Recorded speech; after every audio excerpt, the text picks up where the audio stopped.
இப்ப ரெண்டு பேரும் அங்க எரியிற ஸ்டவ்ல கைய வைக்கிறாங்க. நடுவுல இருக்கிற டீ பாட்ல இருந்து பணம் பறக்க ஆரம்பிக்குது. அதுக்கப்புறம் ரெண்டு பேரும் எங்க போனாலும் ஒரு பேக்ல அந்த டீ பாட்டை எடுத்துக்கிட்டே போறாங்க. எதெல்லாம் அவங்களுக்கு வழி தருமோ அதெல்லாம் செய்யறாங்க. இந்த மாதிரி வர்ற பணத்தெல்லாம் எடுத்துட்டு போய் பாத்ரூமுக்குள்ள ஒளிச்சு வைக்கிறாங்க. இப்ப கட் பண்ணா அவங்க கிட்ட நிறைய காசு சேர்ந்திருக்கும். அவங்களோட கடன்லாம் அடைச்சிருப்பாங்க.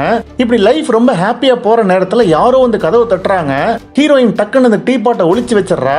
பார்த்தா ரெண்டு பேர் வந்து என் பாட்டி கிட்ட இருந்து நீங்க அந்த டீ பாட்டை திருடிட்டீங்க அப்படின்னு சொல்லி ஹீரோவை போட்டு அடிக்கிறாங்க. ஆக்சுவலா அவங்க இறந்துட்டாங்க. நீ இந்த டீ பாட்டை வச்சிருக்கிறது நான் டிவியில பார்த்தேன்னு சொல்லி அந்த டீ பாட்டை அந்த வீடு ஃபுல்லா தேட ஆரம்பிக்கிறாங்க. ஒரு கட்டத்துல அந்த டீ பாட் எங்கன்னு கேட்டு ஹீரோவை போட்டு அடி அடி நடிக்க அந்த டீ பாட்ல இருந்து டாலர் வந்துகிட்டே இருக்கு.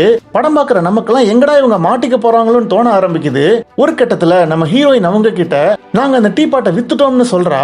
உடனே அவங்க அந்த காசு எங்கன்னு கேக்குறாங்க. அவங்க பார்க்காத நேரத்துல நம்ம ஹீரோயின் டக்குன்னு அந்த டீ பாட்டுக்குள்ள இருந்த காசை எடுத்து அவங்க கிட்ட நீட்டுறா. அவங்க அந்த காசை வாங்கிட்டு அங்கிருந்து போயிடுறாங்க. இப்ப அடி வாங்கின நம்ம ஹீரோ உண்மையிலே இது என்ன, ஏன் இது பின்னாடி இவங்க தேடி வர்றாங்க, அப்படி இதுக்கு பின்னாடி என்னதான் கதை இருக்குன்னு நம்ம தெரிஞ்சுக்கணும்னு சொல்றான். இப்ப கட் பண்ணா ரெண்டு பேரும் ஒரு லைப்ரரியில இருக்காங்க. அங்க அந்த டீ பாட்டை பத்தி தேட ஆரம்பிக்கிறாங்க. அங்க ஒரு புக்ல நம்ம heroine the legend of the brass tea pot அப்படின்னு ஒரு சாப்டர் இருக்கிறத படிக்கிறா. ஆக்சுவலா இயேசு கிறிஸ்துவ சிலுவையில் அரைஞ்சாங்கல்ல, அந்த காலகட்டத்துல தான் இந்த டீ பாட் உருவாயிருக்கு. அதுவும் இல்லாம இந்த டீ பாட்ல ஒரு எக்ஸ்ட்ராடினரி பவர் இருக்குன்னு அதுல போட்டிருக்கு. அப்படி பார்க்கும்போது அதனால வரக்கூடிய ஆபத்துன்னு சில பக்கங்கள் இருக்கு. அதை பார்த்து நம்ம ஹீரோயின் ஷாக் ஆகுறா. உடனே நம்ம ஹீரோயின் ஹீரோவுக்கு தெரியாம அதை கிழிச்சு வச்சுக்கிறா. இப்ப ஹீரோ வாங்கி அதை படிக்கும் போது அதுல இந்த டீ பாட் கூட இருந்தவங்க எல்லாம் சில ஆபத்தான விளைவுகள்லாம் சந்திச்சாங்க அப்படின்னு போட்டிருக்கிறத படிக்கிறான். இப்ப அடுத்த பக்கம் திருப்பி படிக்க போகும்போது அது கிழிஞ்சிருக்கிறதையும் பாக்குறான். அப்ப அந்த ஆபத்தான பிரச்சனை அப்படிங்கிறது என்னன்னு அவனுக்கு புரியல. படம் பாக்குற நமக்கும் அது என்னன்னு தெரியல. இப்ப கட் பண்ணா அந்த டீ பாட்டை வச்சு ரெண்டு பேரும் பயங்கரமா காசு சம்பாதிக்கிறாங்க, வீடு வாங்குறாங்க, ஒரு ஆடம்பரமான லைஃப் வாழ்ற மாதிரி காட்டுறாங்க. கூட இருக்கிற ஃப்ரெண்ட்ஸ் எல்லாம் இவங்களை பார்த்து ஆச்சரியப்படுறாங்க.